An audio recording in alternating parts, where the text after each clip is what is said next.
Ancient Persia. Fearless, formidable, unrelenting. For ages, shrouded in mystery. An empire unparalleled in conquest and riches. To create an empire of the size of the Persian Empire, the largest empire the world had known, obviously takes military skill. From North Africa to Asia, it was a civilization driven by a dynasty of extraordinary rulers, ambitious and all-powerful. Cyrus the Great is one of the few who deserves to be called the Great. The Persian Empire created some of the most astonishing feats of engineering the world has ever seen. Magnificent palaces that rose up from barren desert. Roadways, bridges, and canals. Everyone has heard of the Suez Canal, but how many have heard of Darius's Canal? But dark clouds were on the horizon. An ancient rivalry with Greece would erupt into an epic clash that changed the course of history and shaped the Western world for thousands of years to come.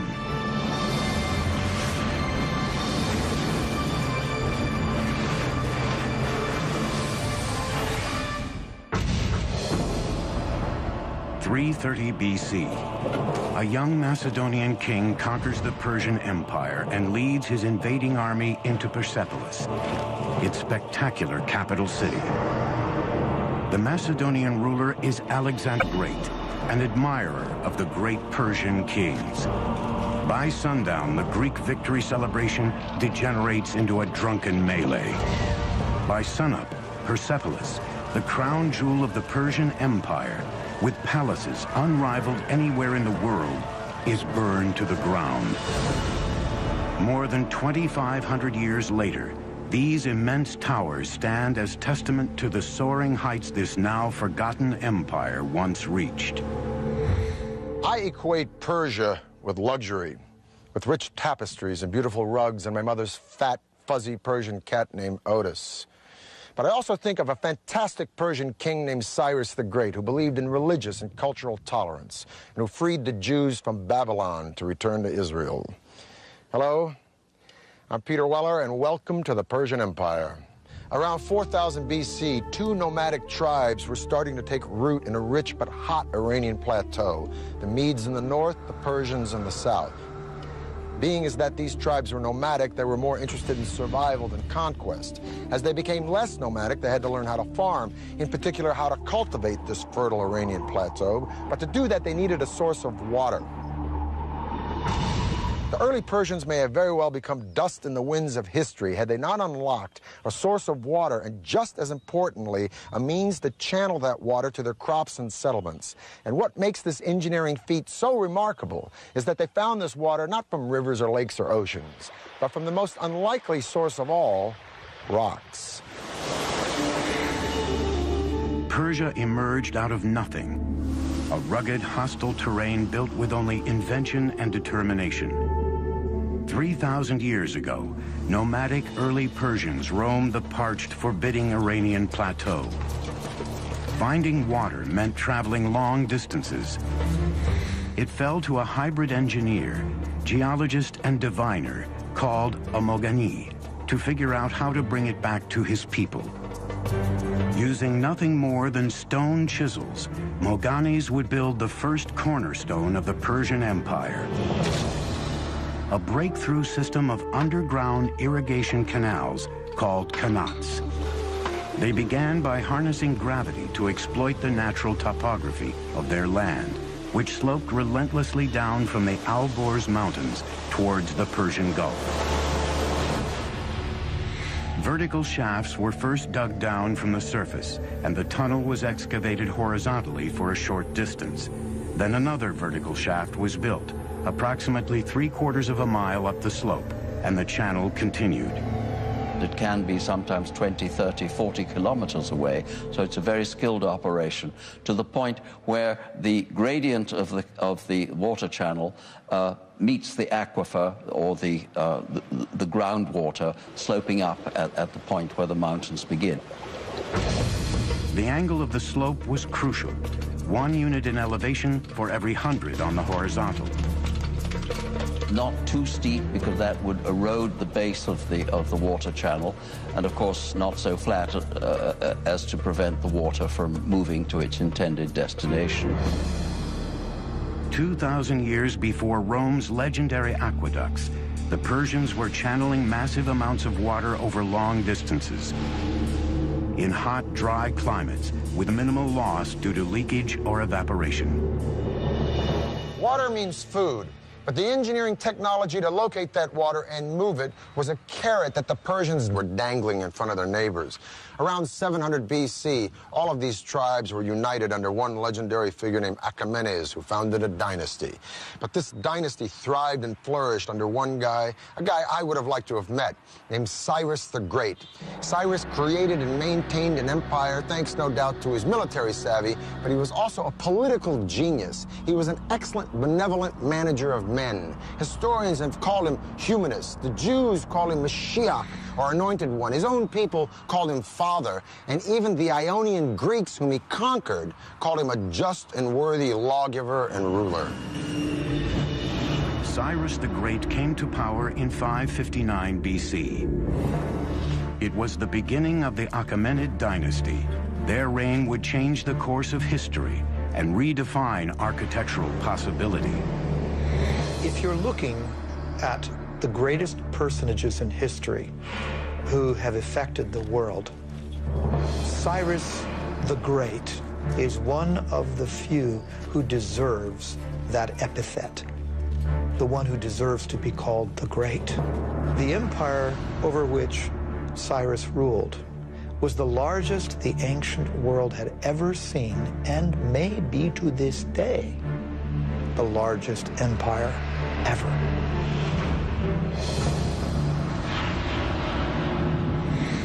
By 554 BC, Cyrus had crushed all rivals and became the undisputed leader of Persia. Now it was time to conquer the world. And if he was going to build an empire, he would need a magnificent capital city to reflect its growing stature. In 550 BC, Cyrus launched one of the most ambitious engineering projects anywhere in the ancient world.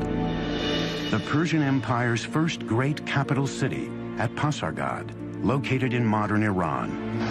Cyrus was a very innovative builder, and I might add that his standards were particularly high.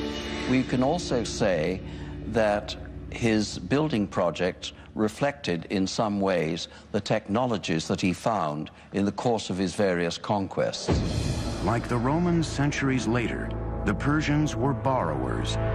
They took the best and most advanced ideas from the cultures they conquered, then developed them even further into technologies uniquely their own. The art and engineering of Pasargad drew on influences as far-flung as Assyria, Egypt, and Asia Minor, thousands of miles away. There were stone workers, woodworkers, brick makers, relief makers, and we know that these were people often imported from all over the empire. Today, over 2,500 years later, crumbling ruins are the only remnants of what was once here, Persia's first shining capital city. Pasargad's showpiece was its two magnificent palaces, surrounded by a majestic park and vast formal gardens. Among them, the first known appearance of the astonishing Paradisia, the four-quartered walled Persian gardens. The gardens had over 1,000 yards of channels of carved limestone, designed such that water would enter small basins every 16 yards. The Paradisia of Pasargad laid the foundations for many of the world's most magnificent gardens for the next 2 millennia. What's particularly different with the Paradisia is the application of the geometric design. So we have squares, rectangular designs, floral designs, cypress trees, wild grasses, roses, lilies, all kinds of vegetations. And this is the concept of the modern park as we know it. As Pasargad was being built, Cyrus added to his dominion one enemy kingdom after another. But Cyrus was a very different kind of king. He refused to enslave his new subjects, a revolutionary concept in the ancient world. He recognized the local validity, if you will, of different religions and beliefs, and allowed those things to persist. In 539, Cyrus conquered Babylon, but he did not present himself as a conqueror. He presented himself as a liberator, rescuing these people from their despotic ruler. And then he did a totally unprecedented thing. He freed the Jews. The Jews had been living in Babylon in captivity ever since Nebuchadnezzar destroyed Jerusalem and their temple, and Cyrus freed them. Now, it could be said in hindsight or political history that Cyrus was looking for a buffer state between a hostile Egypt and his own empire. But so what? The point is that no one had ever done anything like this, and hardly anyone has ever done anything like it since. And subsequently, he is the only Gentile in the Bible to be referred to as Mashiach, or Messiah. As one distinguished Oxford scholar once said to me, Cyrus always had a very good press. It's a very true statement. Before he could launch the campaign that would make Persia the lone superpower of the ancient world, Cyrus the Great died in battle in 530 BC. He didn't live long enough to show what really he could have done outside the battlefield.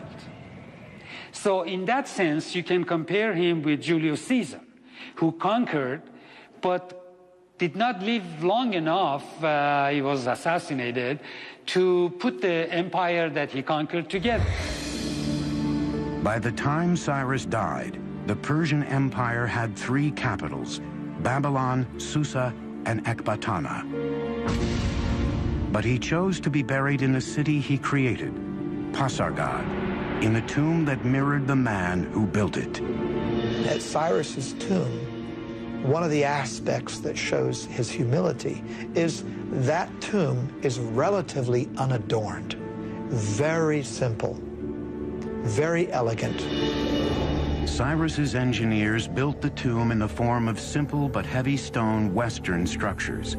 They began by laying large rectangular cut stones and used ramps, pulleys, and clamps to build the tomb to its height of 36 feet. The tomb of Cyrus is a very simple, outwardly modest monument for somebody who had created the largest empire that the world had seen to that date. And some money fast and soon, then buy her box of paper slips.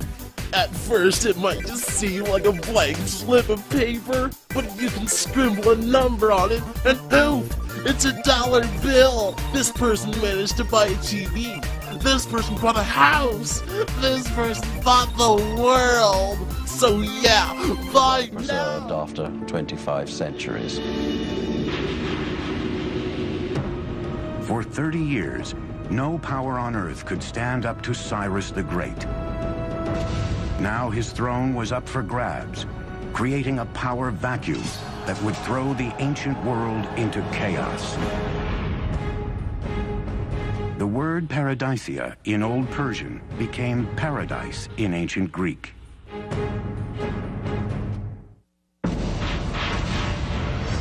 (530 BC). Cyrus the Great, the architect of the greatest empire the world had ever known, is dead.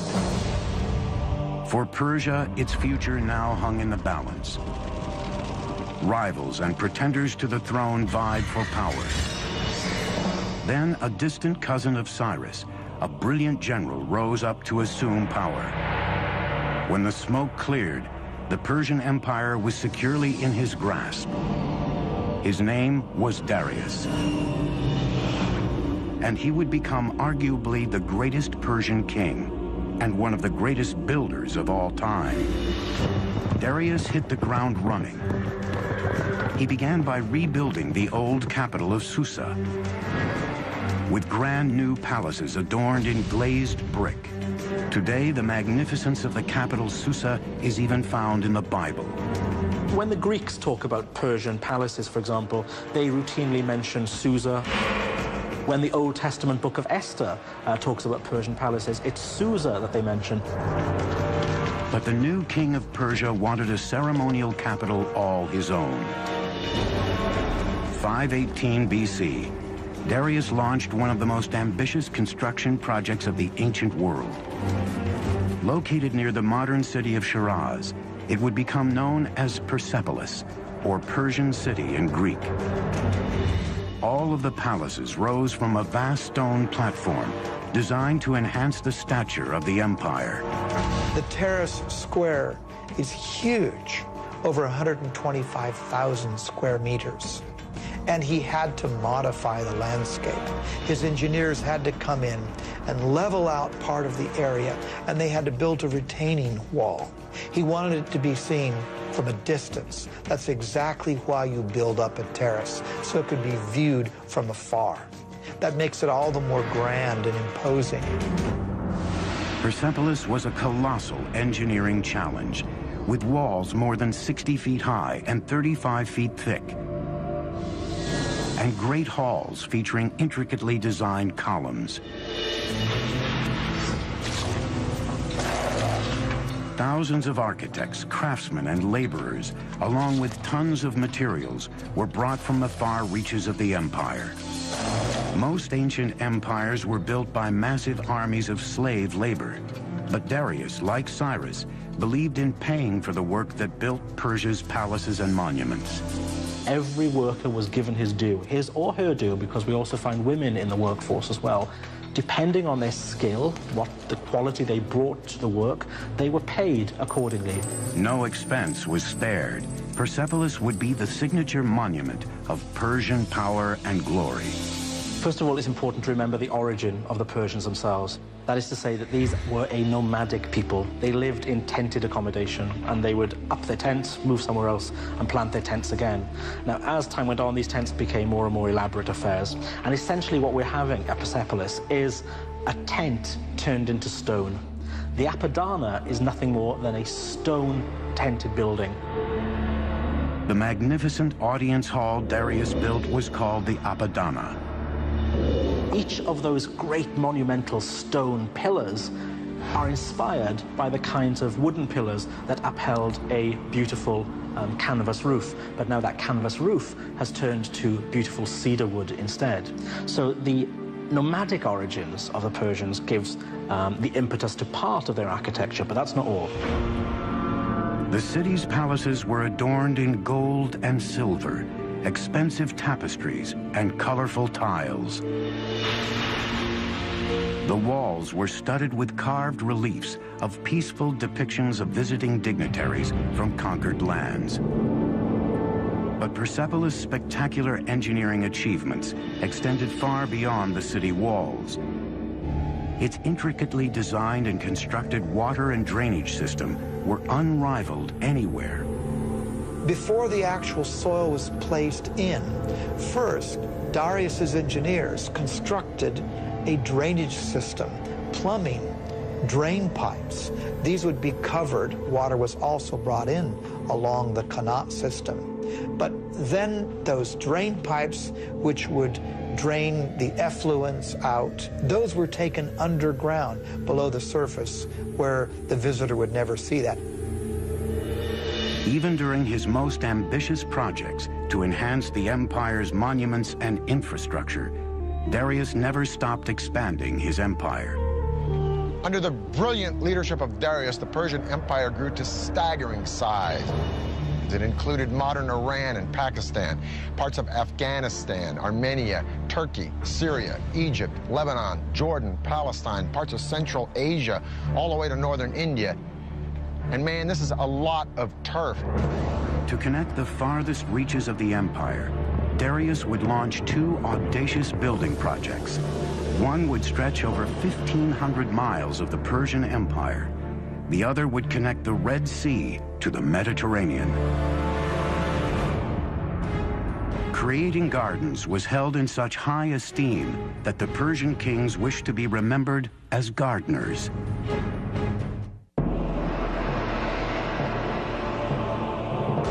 Under the rule of Darius the Great, the Persian Empire grew to staggering proportions. Now he wanted to consolidate and connect the far-flung parts of his great kingdom. 515 BC, Darius orders his engineers to build a massive stone highway, one that would weave the empire together from North Africa to India. Extending over 1,500 miles of the empire, he would call it the Royal Road. This was quite the engineering feat because this had to traverse through mountains, forests, deserts. So typically, earth would be packed, hardened, for example. They may not have had asphalt, but they certainly had knowledge of packing gravel or tiny rocks. Laying down a stone road is vital in a terrain where there could be a high water table. You don't want to get your feet stuck in the mud. You don't want to get your cart stuck in the mud. So you have to raise the road surface up. That means laying down some kind of surface initially that will either absorb the groundwater or not allow the groundwater to displace the road. The Royal Road was linked by 111 rest stations and inns every 18 miles, where travelers could eat, sleep, and switch to fresh horses. To ensure safety, watchmen were posted all along its great length. Now, I'm going to talk with my friend, Dr. Lloyd Llewellyn-Jones from the University of Edinburgh, professor of ancient history. I got to ask you this. Was it that safe? Essentially, yeah. I think what Darius, if you will, manages to do here is an incredible feat. I mean, we're standing here in Turkey, okay, right, and we could take one route straight the way through into central Iran. I mean, that's pretty good going. How fast? Okay, so if we're on horseback and we're riding from one of these little garrisons to garrison every 15 miles, changing fresh horses, we can do that in about 6-7 days, maybe. 6 or 7 days? Yeah. So you could send messages on this road, friends, yeah, next city? Most definitely, and you know, and for trade, it's a godsend, as you can imagine. And this road cut through so much stuff. I mean, it just doesn't follow, you know, a formal pathway. It has to cross rivers, so it crosses the Tigris, it crosses by the ferry, River Halis, right? by ferry, right? Sometimes it clings to the side of mountains, sometimes it clings to the side of rivers. So the terrain is changeable. It's not drained or anything like that, so it's not as advanced as some of the Roman roads we get in later periods. So it doesn't have a gutter system? No, nothing like that, nothing like that. But what it's essentially is, it's sort of maybe 20 feet wide with a sort of chip-in base, which is good for horse treads and that kind of stuff, you know. And carriages and exactly, to get things through as quickly as you can, basically. Well, Lloyd, it's been a pleasure talking with you. Yeah, thank you for enlightening us about this incredible road. But Darius still wasn't through. There was one territory Darius had yet to firmly control, the vast riches of North Africa, and he was determined to build a gateway there. He had his engineers devise a giant canal linking the Mediterranean and the Red Sea. Everyone has heard of the Suez Canal, but how many have heard of Darius's canal? What Darius did was build an east-west canal that was 130 miles long. With the Persian knowledge of hydrology, Darius's engineers used digging tools made of bronze and iron to first open the canal, then clear any blown sand and line it with stone ready for his ships to sail. It would take 7 years to complete the 130-mile-long waterway, with a massive labor force of Egyptian stone cutters and canal builders. Parts of the canal between the Nile and the Red Sea were actually not waterways, but just points along which the ships could be dragged until they reached another deeper portion where they could again sail their course.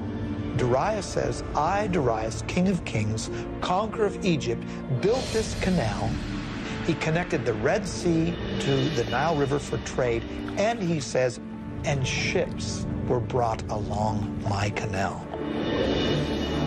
By 500 BC, Persia was the largest empire the world had ever seen, even exceeding the size and wealth of Rome at its height 4 centuries later. Persia was invincible, and its appetite for conquest was beginning to frighten an emerging power across the Mediterranean, the city-states of Greece. Just a little geographical info.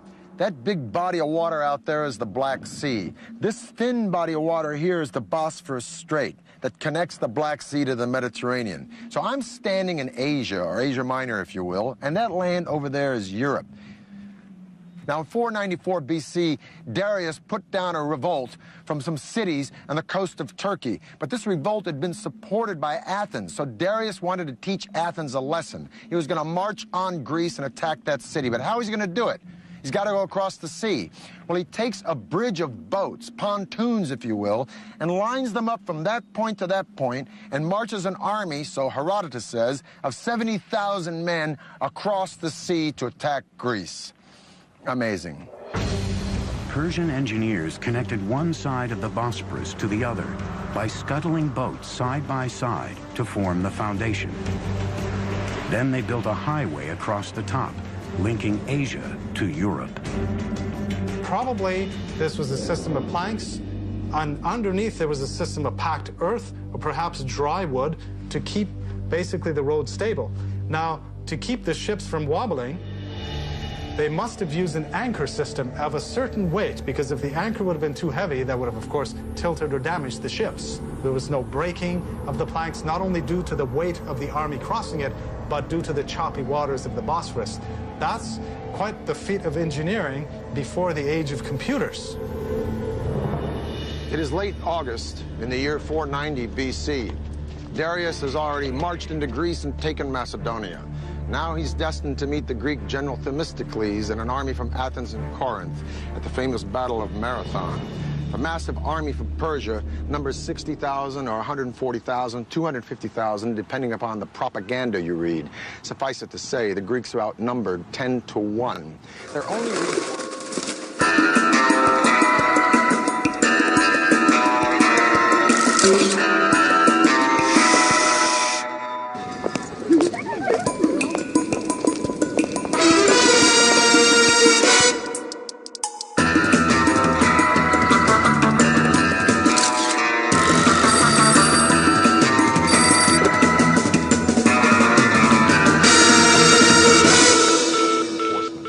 So the legendary runner Philippides runs from Marathon to Sparta, a distance of 140 miles in 2 days, hence the name of the race, Marathon.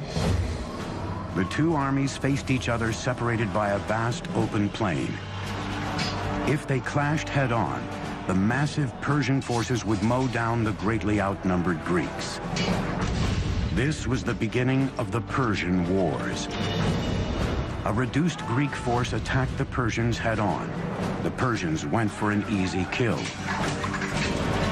But the remaining Greek forces had split into two and opened two other fronts against the Persians.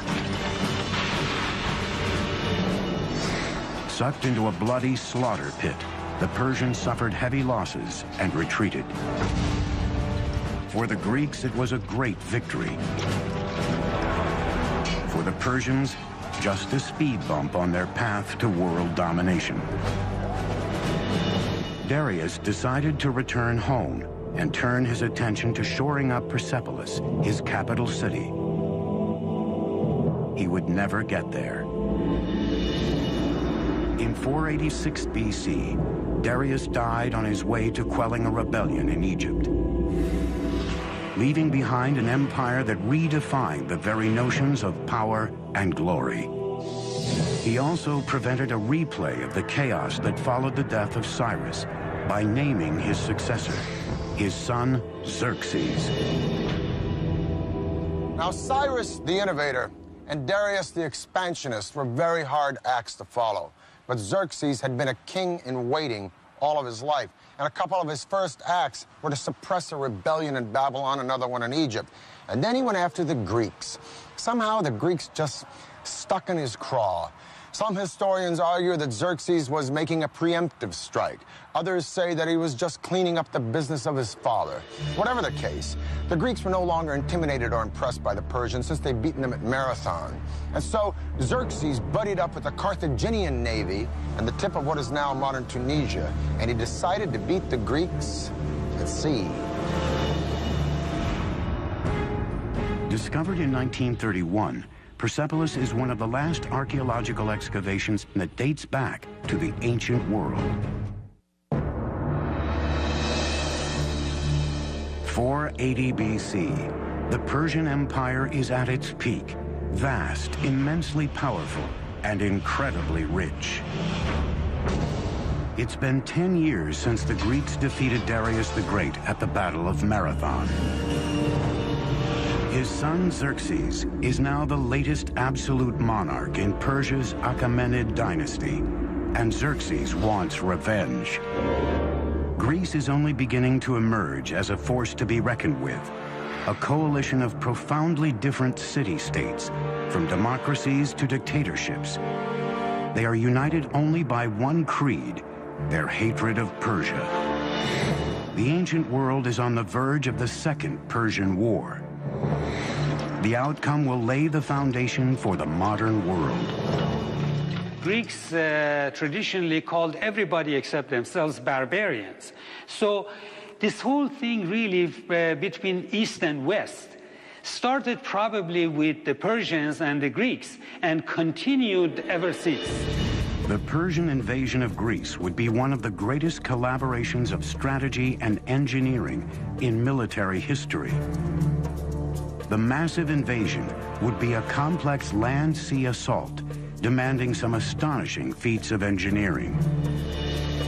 Xerxes wanted his forces to enter Greece at the isthmus of Mount Athos, but the seas there were so turbulent, the king directed his builders to dig a canal across the isthmus. With vast manpower and expertise in canal engineering, Xerxes' engineers took a mere 6 months to complete the canal across the isthmus. But the next challenge facing his generals and architects was even greater.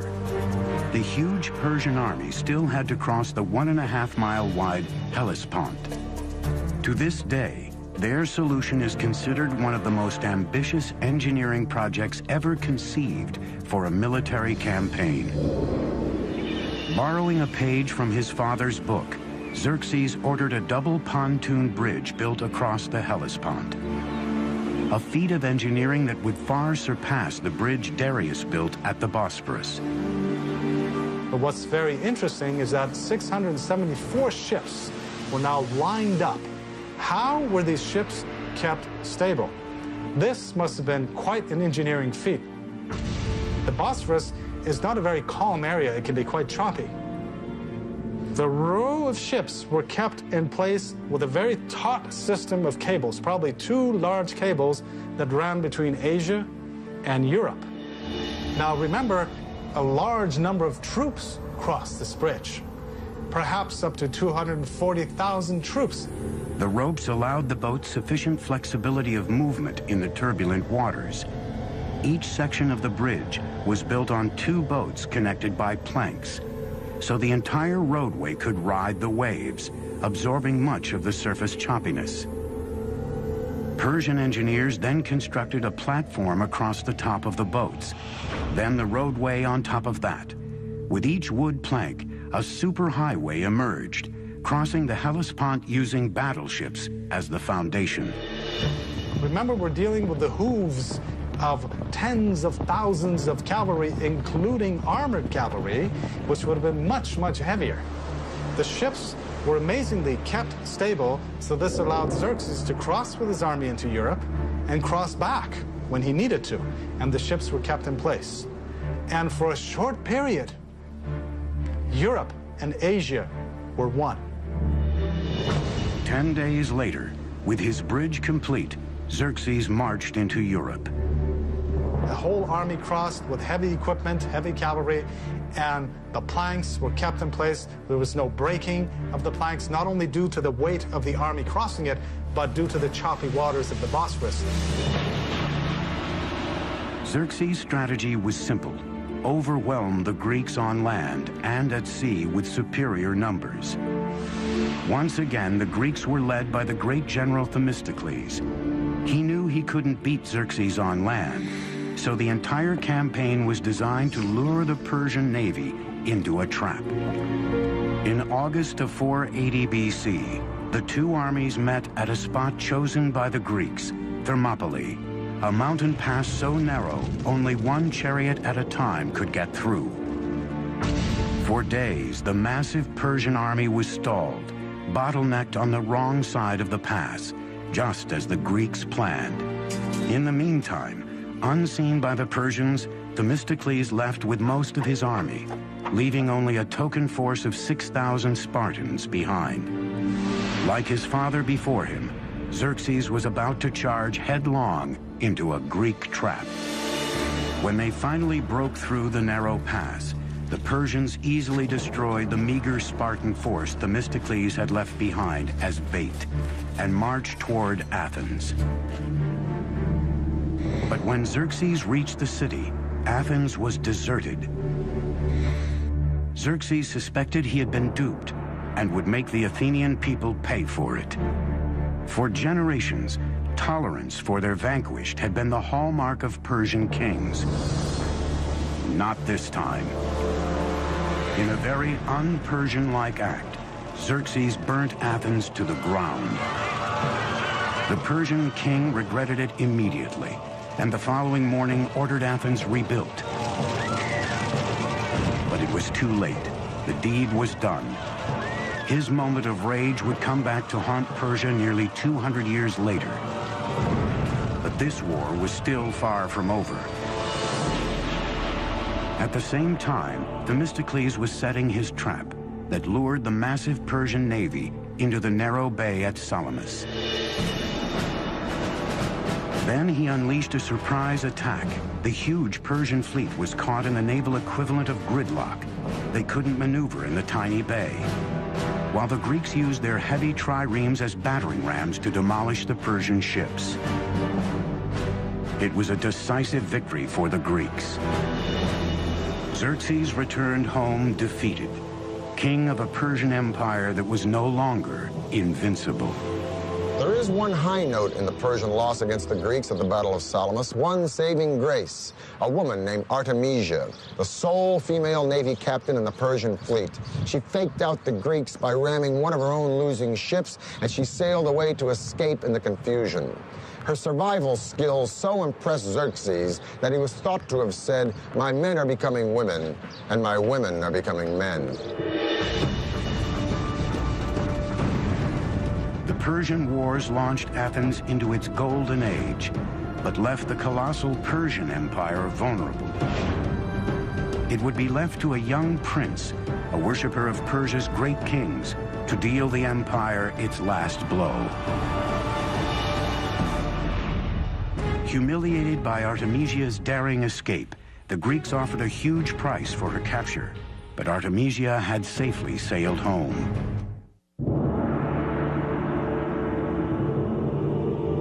In 480 BC, the Greeks had defeated the Persian fleet at Thermopylae. The aura of invincibility that surrounded this empire was gone. But there were still days of power and glory ahead for the Persian Empire. 15 years later, in 465 BC, the Persian king Xerxes died. Xerxes left the empire to his son, Artaxerxes, who was determined to take Persia back to its golden days. He began by turning his attention to a building project begun by his grandfather, Darius. 4 decades after it was started, Persepolis, the magnificent capital city, was still under construction. Now, Artaxerxes would oversee one of the last great engineering projects of the Persian Empire.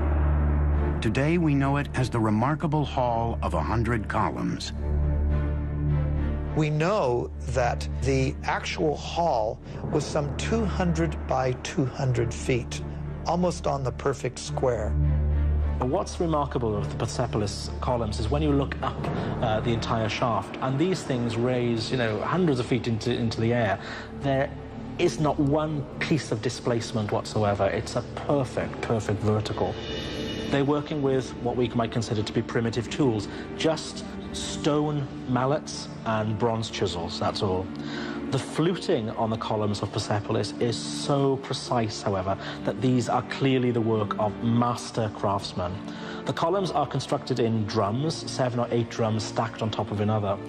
This is done by scaffolding the whole area around the column, and then with a crane, a wooden crane, literally moving each column drum in place.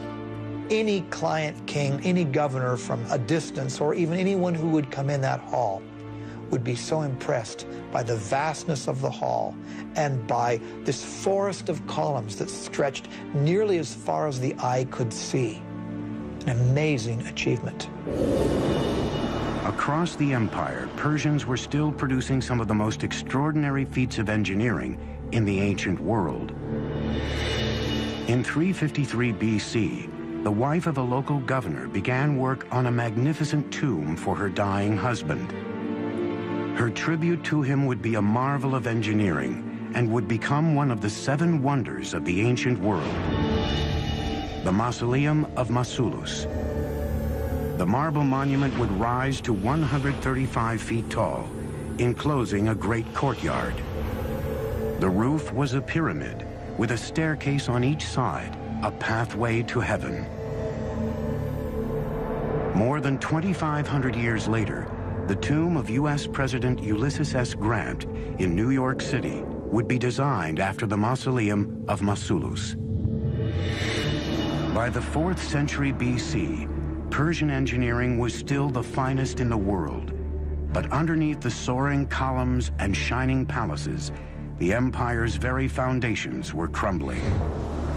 And its enemies were soon at the gate. When Athens supports a rebellion in Egypt and Greeks occupy the capital city of Memphis, Artaxerxes leaves Persepolis and his building projects, and he launches a military campaign to kick the Greeks out of Memphis and bring Egypt back under Persian control once again. It'll be the last great victory of the Persian Empire, because in 424 BC, Artaxerxes dies, leaving a power vacuum and 8 solid decades of rampant infighting and neglect. And while the Persian Empire is embroiled in internal conflict and corruption, a young Macedonian prince is studying Herodotus and the accounts of the great Persian hero Cyrus the Great. And this Macedonian prince will set his eyes on conquering the world. His name is Alexander. In 336 BC, a distant relative of Artaxerxes rose to power. He took a regal name, Darius III. He will always be remembered as the king who lost an empire. Over the next 4 years, Alexander and Darius III met head-to-head in a series of fierce battles as Darius III's army was slowly pushed back to its own doorstep. In 330 BC, Alexander was at the gates of the empire's crown jewel, the capital city of Persepolis. Alexander adopted the Persian policy of respecting the defeated. None of his soldiers were allowed to pillage or plunder the lands they had conquered. But how do you tame so many soldiers after a victory over the most magnificent empire on planet E? Well, maybe his soldiers were restless or resentful, or maybe they just remembered the stories of how Athens had been burned by the Persians. In any case, at Persepolis, they let go. Huge celebrations took place after the victory, and during these celebrations, the treasury was pillaged. And then one of the saddest acts of arson in all of history took place. Persepolis was burned. Alexander was not in the business of destroying things. Persepolis probably was burned because it was a symbolic thing. And he also burned it to make a symbolic gesture, not a destructive gesture. There must have been wonderful draperies and things around, and no doubt fire could have begun accidentally just as much as purposefully, because if he really wanted to be an Achaemenid king, the last thing he should want to do was to destroy Persepolis. But there were no fire engines, and once the blaze had taken hold, it was a very terrible blaze, and it left its mark throughout the site. Darius III had escaped capture, but in the summer of 330 BC, he was murdered by a close ally. The last Achaemenid king was dead. Alexander gave Darius III a magnificent funeral, and later even married his daughter. Alexander declared himself an Achaemenid Persian king, and added the final chapter to the story of an empire that had spanned 3 continents and endured for over 2,700 years. Alexander, admirer of Persian kings, chased down the murderers of Darius and killed them himself. Alexander believed that only kings had the right to kill kings. But would have Alexander actually killed Darius? Probably not, because Alexander didn't create an empire, he only conquered one. The empire already existed, created by Cyrus the Great. No, Alexander's genius was to co-opt and use Persia, an empire that stood long before Alexander was born, and whose legacy of culture and sophistication and luxury would be around long after Alexander was dead. For the History Channel, I'm Peter Weller.